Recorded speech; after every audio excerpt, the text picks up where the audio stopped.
This is a road trip I've been planning for quite some time.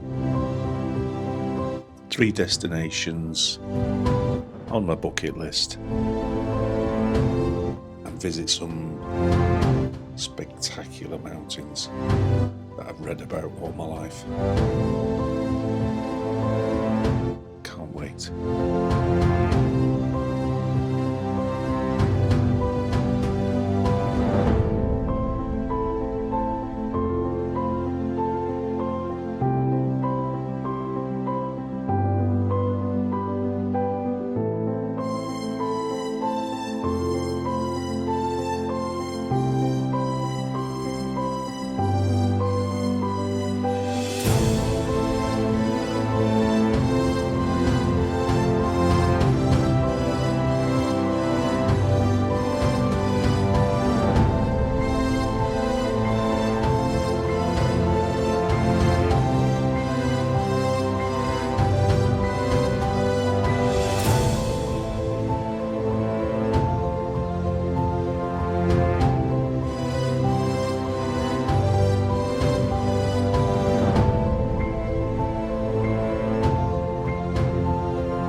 So this was our first time on an overnight ferry. It was quite exciting. We upgraded ourselves to a sort of outside room with a bit more space rather than bunk beds. I'm not built for bunk beds. And the next morning this was the dawn. It was really nice. A good feed as well. Food was actually quite good. The buffet at the night time, there was a lot on offer, and that was okay. It wasn't the warmest, I would say, but good variety. Quite an industrial port coming into Amsterdam.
These barges, this glide up and down the river, carrying everything: grain, gravel, oil, containers, food.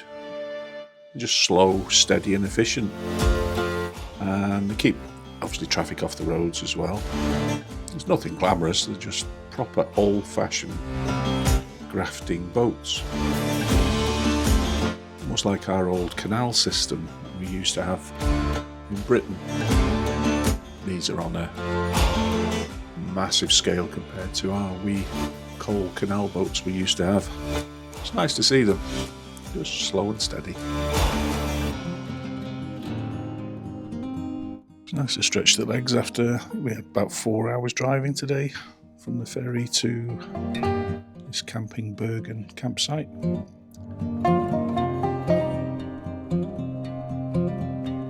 So it was a nice walk along the river and back along this path, heading back to the campsite.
just outside the campsite, there was this pink house, which was just awesome. Took a few photos of it. And it's got a zebra on the balcony, which I thought was just... It fitted perfectly with the house, to be honest. It didn't look out of place, so yeah, so that's quite quirky.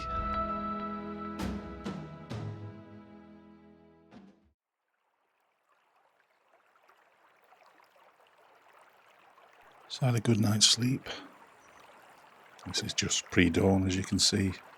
This is from the campsite.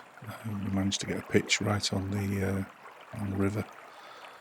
It's a beautiful moon. It's really nice.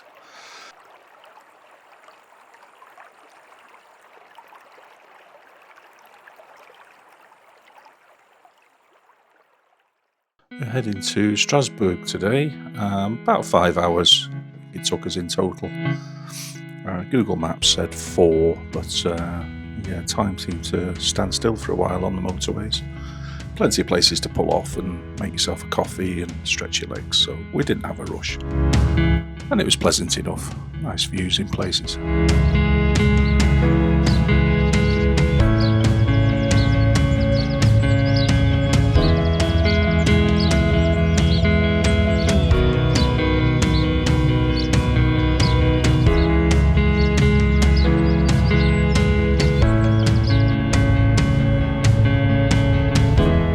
Next morning we headed off while it was still dark, just to try and get out of the city before it got too busy. Google Maps, as usual in cities, goes completely quiet, so we got lost for about 20 minutes, but managed to get out eventually.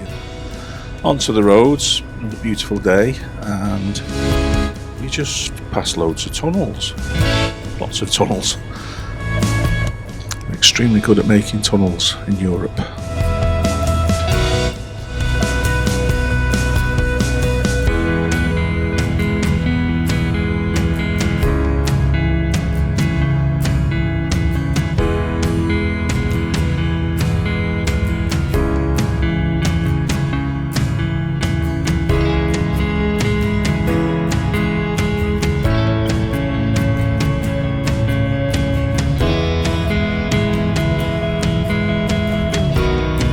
Started to get a view of the Alps in the far distance.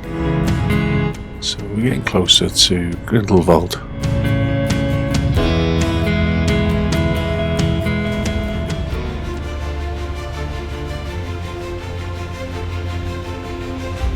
When we turn left off the other road onto this one, which is the Grindelwaldstrasse. Such a beautiful road. It was sort of anticipation all the way up, because we knew at the end of this road was Grindelwald and our destination.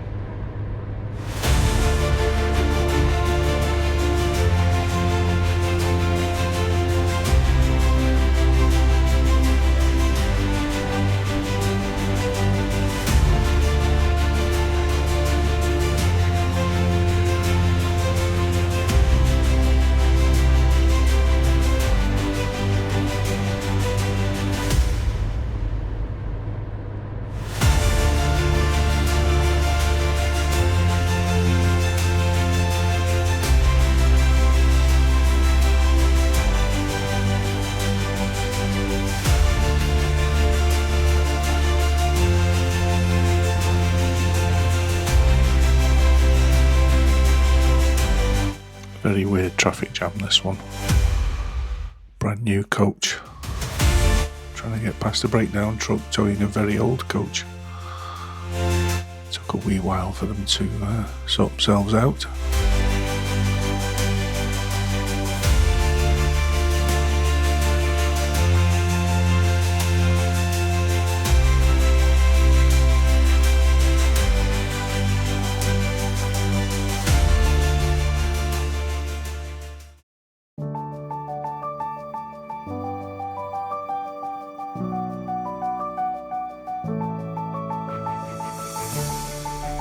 You wouldn't want to be a learner driver on this road, doing your first hill start. It was a bit steeper than the camera showing.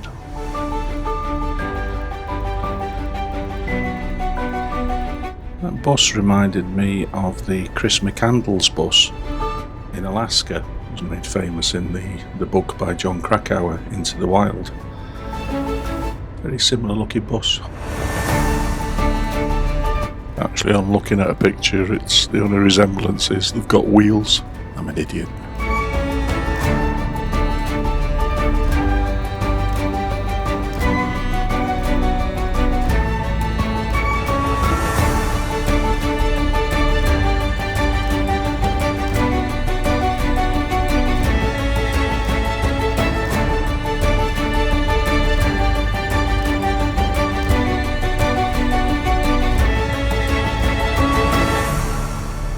Should have seen the smile on my face as I was heading up into Grindelwald itself. That's the Eiger on the right of the screen. Just there, extreme right. That's the north face of the Eiger there. It was just amazing driving in here and just seeing that for the first time. Just, yeah, blown away.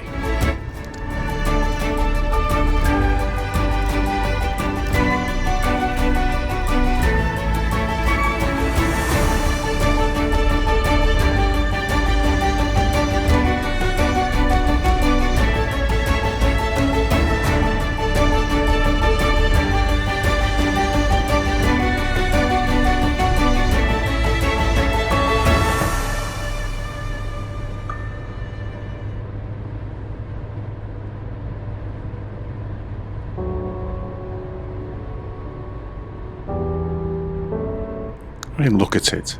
It's beautiful. Just never seen anything this big.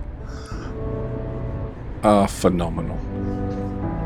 So happy. Worth the mileage.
Looks like them two cows are having a wee chat.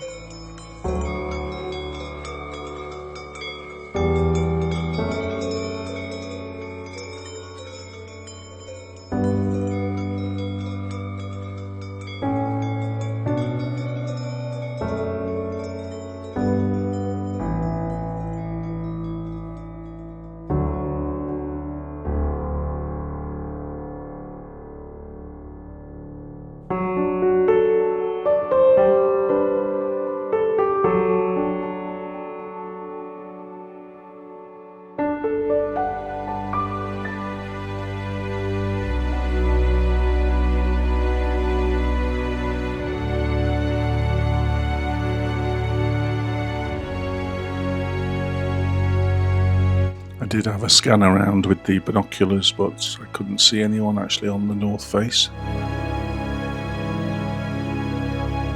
Quite impressive, eh?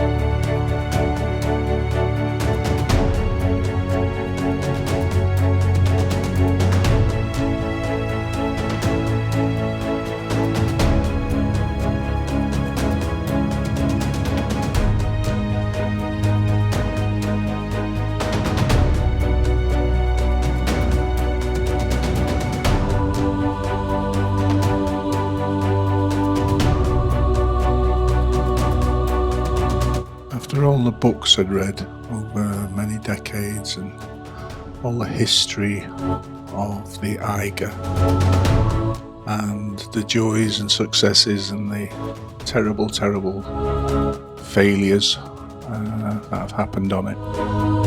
And it's by no means the most dangerous mountain in the world. It just has an aura about it that to be sort of stood looking at it, I just found it quite surreal and peaceful.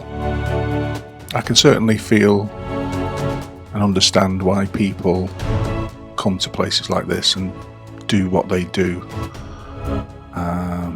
It's just, I don't know. I think because it's just got such a history to it and an aura about it that I basically walked around for 2 days with a stupid grin on my face.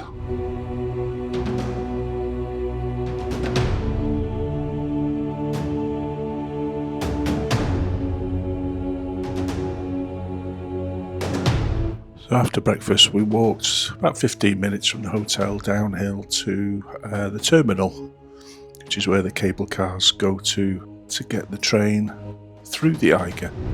It's very quiet, as you can see at this time. It's a little bit like an airport terminal, really. It's really big, and they know how to do infrastructure in Switzerland, that's for sure. And as the day went on, we saw more and more of it, and just how clean and efficient it all is.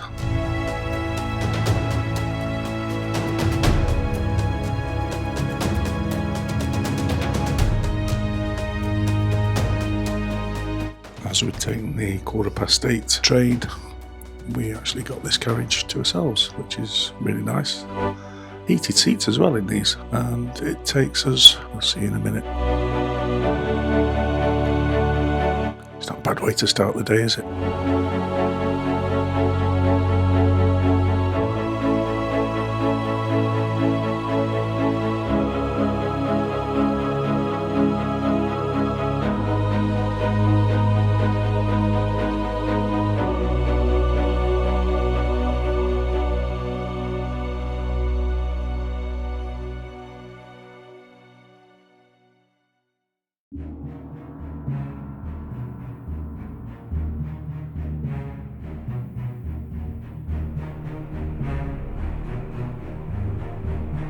The path you can see along the bottom there, that's the Eiger Trail, which I planned on doing, but was actually closed, so I couldn't do it. I was quite disappointed, but maybe that's a reason to go back.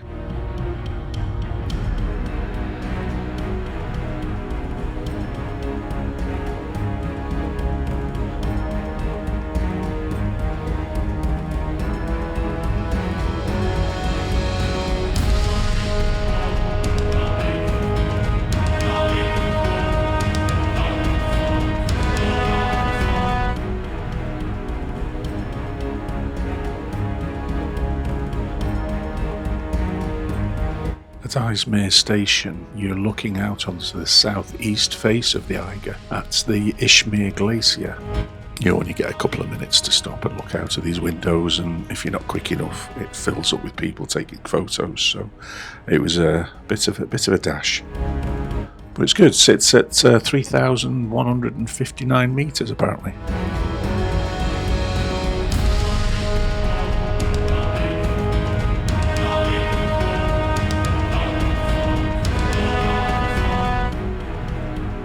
The other station on this line is the Eiger One station, and that one looks out onto the north face of the Eiger, and generally it's only pre-arranged people that can drop off there, rescuers, climbers, that type of thing. Many a historic rescue has been attempted, some successfully, some not so successfully, from that area.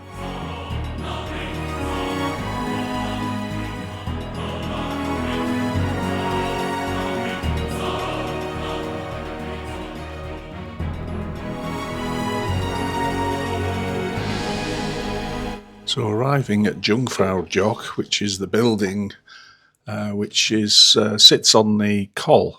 The Col is actually the Joch It's between Jungfrau and Monch. I think that's how it's pronounced. And the saddle of snow between the two peaks, that's the Jock itself. And the buildings, the station, the Sphinx Observatory, the tunnels, the Ice Palace, they're all perched on this high pass. It's just an awesome piece of engineering. And the views were just, well, you can kind of get a feel from the footage. The views were just immense. It did get very busy to the point of silliness. It's just so many people just trying to all take photographs of themselves. So we sort of grabbed the pictures we could and sort of tried to head off prior to the big tour groups following us.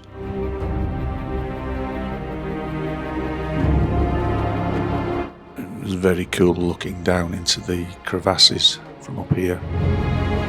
The wind chill was about -19. Beautiful day. It was very, very cold. But at least we had a view. I mean, that was always the worry that we'd get up there and not see a thing. But yeah, we couldn't have asked for a better day. Quieter, yes, please. But stunning.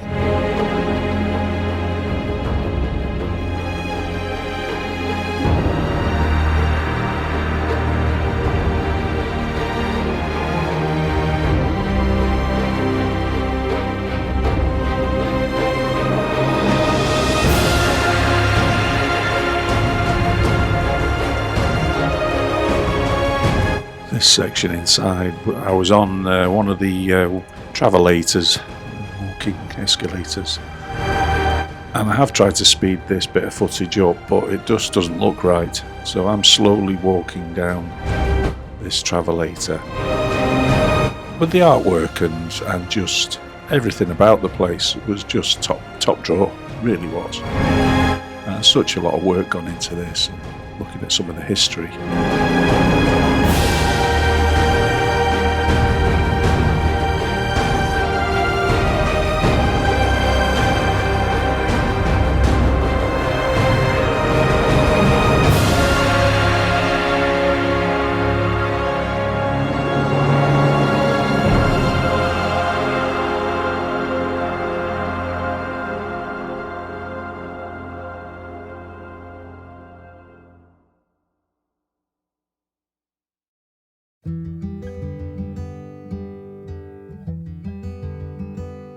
You can see the length of it from here. And here comes Mrs. Slow Coach. I can feel the change, get it back again, oh, still heavy. Now I'm switching lanes. The train tunnel through the Eiger and Munch is about 7 kilometres long.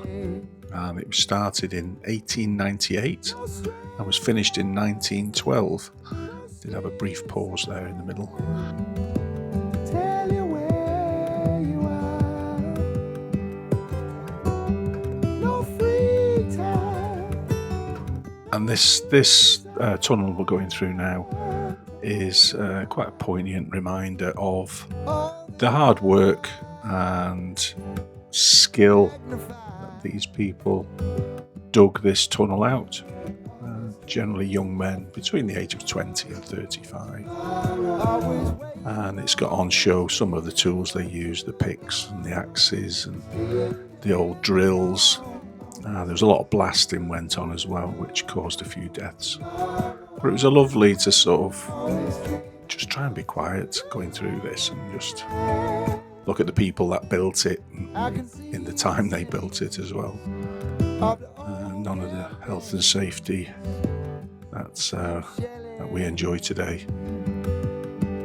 So it was nice to have this there, and there was some plaques at the end to the unfortunates who never did get home.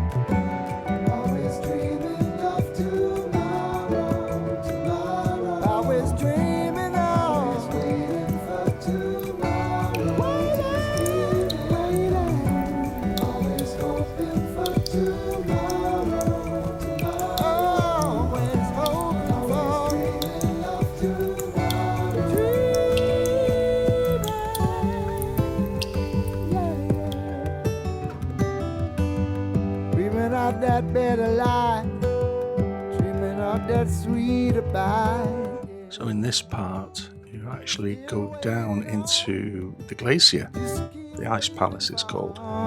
And these tunnels are reshaped and remodeled each year because glaciers move. So to see this, it's just some amount of work. And to be inside a glacier, looking at the colour of the ice was just so clear, so blue. And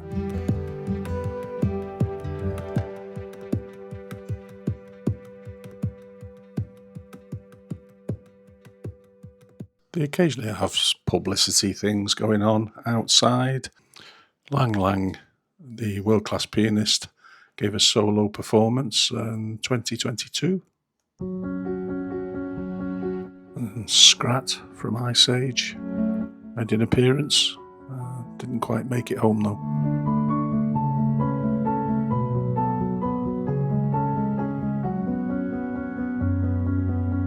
Roger Federer played a match with Lindsey Vonn, which was to celebrate Chocolate Heaven, which is the Lindt shop they've got up here, which I'll show you shortly. This has to be the coolest bar in the world. Keep your drinks cold in here.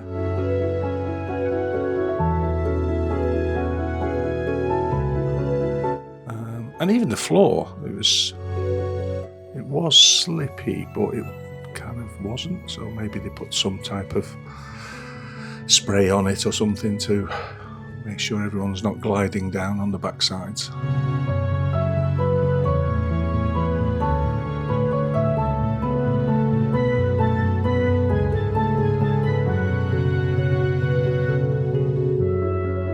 Kudos to the engineers who come in here and remake these tunnels, shovel out and resculpt them as the glacier moves. Apparently it can move a couple of centimetres to a couple of metres over the summer.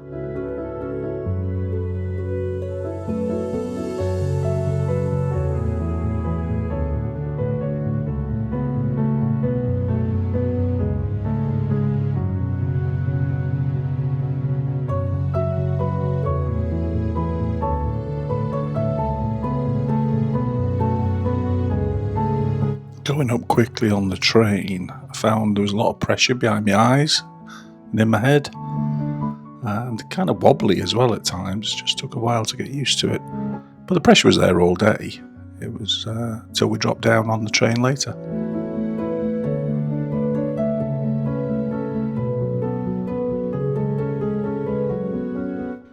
And we finished off in the Lindt shop.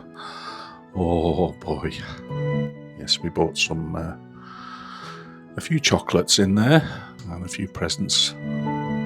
Some of the presents made it home, some didn't.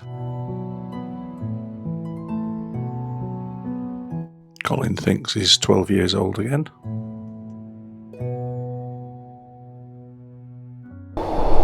It's the way to travel. Let's get a cup of tea on the train. And we head to Zermatt in search of chocolate. And stumble across a quite famous mountain. And our visit where Sherlock Holmes threw Professor Moriarty off the Reichenbach Falls. So if you made it this far, well done.